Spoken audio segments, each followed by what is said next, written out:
Assalamualaikum warahmatullahi wabarakatuh. Jumpa lagi bersama saya. Terima kasih sudah mengklik video ini teman-teman. Bagaimana kabar kalian? Semoga masih dalam keadaan selalu sehat walafiat, dimurahkan rezekinya dan dilancarkan segala urusannya ya teman-teman. Jadi di video kali ini Bu Titin sambil menangis tersiak-siak ceritakan situasi pertama kali ketemu dengan Saka Tatal pada 16 September 2016. Saat itu kondisi Saka Tatal sangat memprihatinkan teman-teman.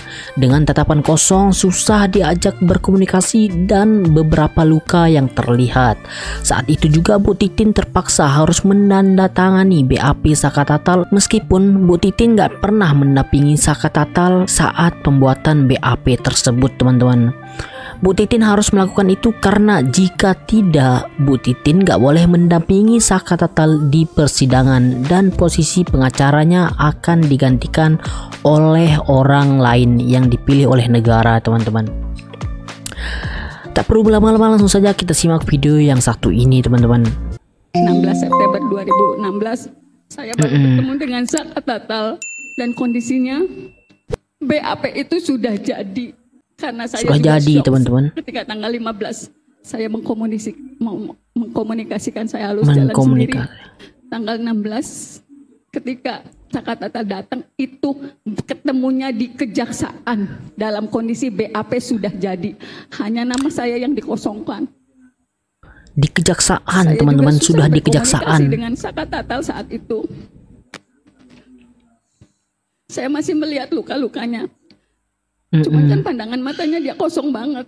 Saya susah, saya nanya apapun dia juga nggak ngerti saya pengacaranya.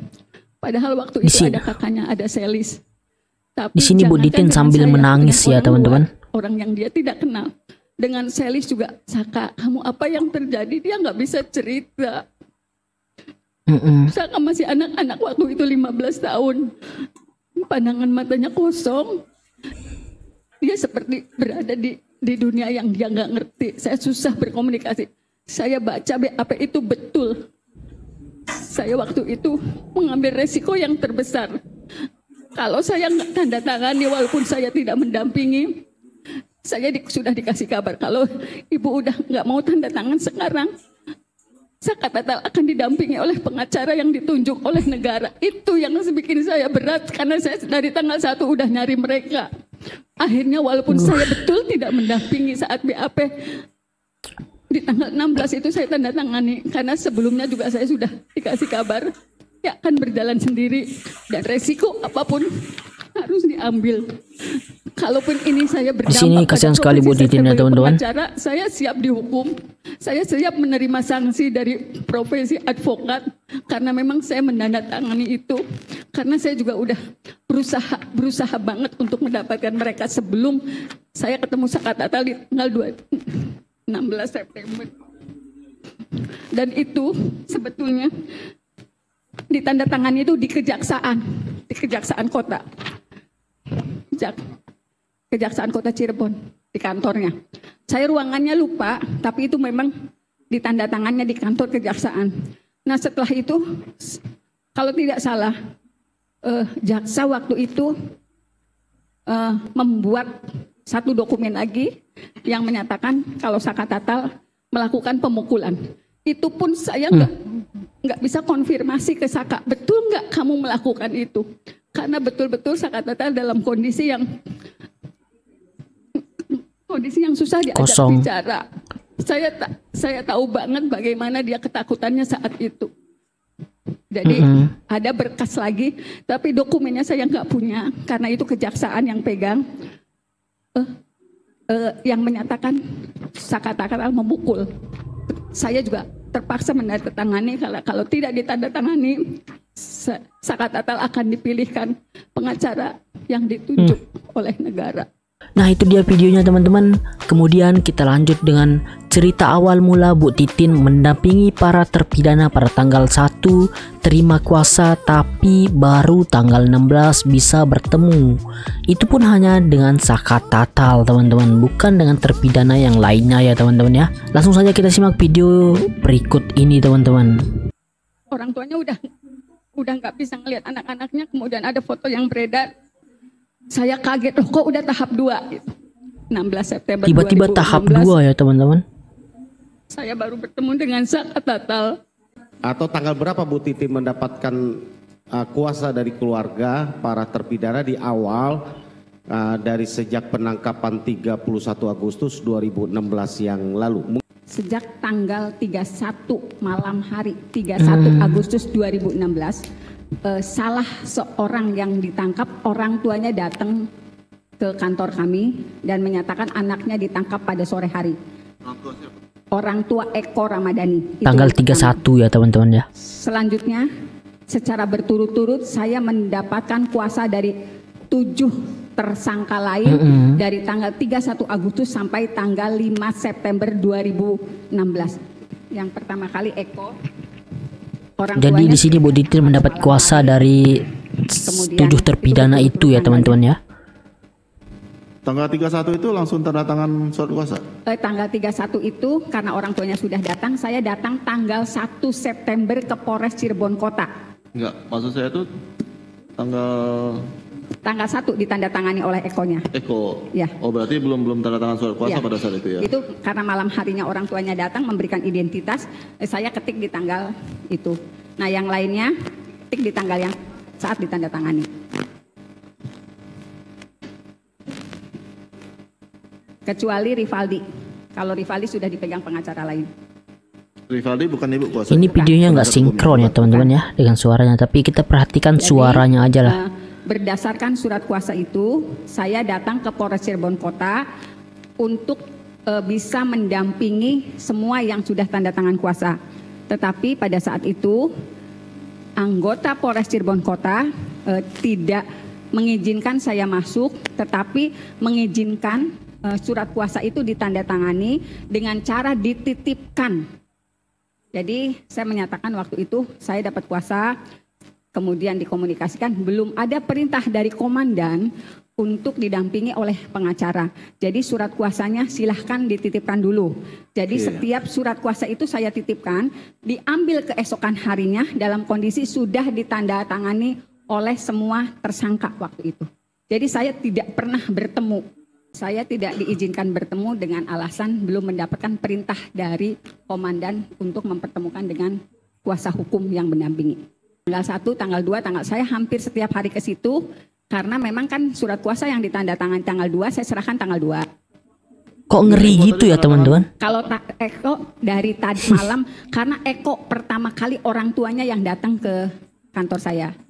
Tanggal 31, Eko yang pertama orang kali ya. sudah datang, makanya saya ketik ini di depan orang tuanya, kemudian diperlihatkan tanggal 1-nya saya baru datang ke Polres Cirebon Kota. 1 September. 1 September. 2016 ya? Ya, 2016. Saya serahkan waktu itu ke Bapak Imanuddin. Semuanya? Semuanya. Kan satu-satu Pak. Selain Eko? Ya.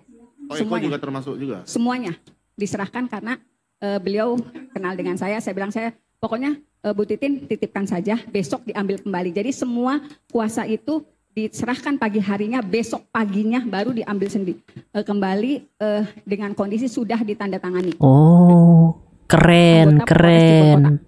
Saya lupa jabatannya apa itu. Ternyata begitu kerjaannya ya. Tanggal berapa saudara saksi berhasil bertemu dengan para pemberi kuasa? Jadi setelah mendapatkan seluruh kuasa, saya akan datang berturut-turut dari tanggal 1, tanggal 2, tanggal 3. Tetapi pada tanggal 2 sudah beredar foto-foto babak belur. Semua tersangka saat itu, semua yang ditangkap itu dalam kondisi babak belur. Tanggal 2, itu tanggal 2 saya sudah mendapatkan foto-foto itu dari para keluarganya. Itu kan membuat kekhawatiran keluarga. Saya tetap datang ke Polres Cirebon Kota, saya memaksakan waktu itu kapan saya bisa mendampingi. Pas tanggal 3 saya ke sana, dikatakan kalau mereka sudah dititipkan ke Polda Jabar pada tanggal 3 September 2016. Tetapi kan karena memang belum seluruhnya yang nanda tangan kuasa, berarti di situ masih ada kuasa yang tanggal 5. Itu pun tetap ditandatangani, tidak pernah ketemu kecuali pas rekonstruksi. Karena pada ketika tahu di Polda Jabar, saya juga mendatangi Polda Jabar pada tanggal 5. Tanggal 6 saya datangi lagi Polda Jabar. Nah, pada tanggal 7, karena informasinya semuanya sudah di Polda Jabar, saya mendatangi Polda Jabar pada tanggal 7 September 2016 bersama keluarga yang ditangkap. Nah, pada saat itu karena kekhawatiran orang tua waktu itu, orang tuanya udah nggak bisa ngelihat anak-anaknya, kemudian ada foto yang beredar. Sini sudah mulai nangis Bu Titin ya teman-teman. Melaporkan ke Propam Polda di tanggal 7 September 2016 ke Komnas HAM. Sebetulnya pengaduannya lebih rinci karena di situ dinyatakan kalau foto-foto ini juga dilampirkan ke Komnas HAM, kemudian juga di situ juga disebutkan ada Saka Tatal yang anak, kemudian juga disebutkan penangkapan yang tidak sesuai prosedur, semuanya disebutkan. Laporan pengaduannya arsipnya masih ada pada saya. Ada respon dari Komnas HAM? Responnya Komnas HAM pada tanggal 7 Januari 2017 mengirim surat ke Polda Jabar untuk mengklarifikasi apa yang saya sampaikan di tanggal 13 September 2016 ke Komnas HAM. Tanggal berapa akhirnya berhasil bertemu dengan para terpidana dan siapa? Saya tidak pernah bertemu dengan semua terpidana terdakwa waktu itu sampai mereka rekonstruksi. Tetapi pada tanggal 15 September 2016, karena kan saya juga nyimpen nomor handphone, waktu itu masih handphone model klip. Saya waktu itu berulang-ulang karena saya terus cari tahu siapa yang bisa saya akses di Polda. Saya orang Cirebon, nggak ada akses ke Polda. Akhirnya saya dikasih nomor penyidik Polda Jabar yang orang Indramayu. Pada tanggal 15 September 2016,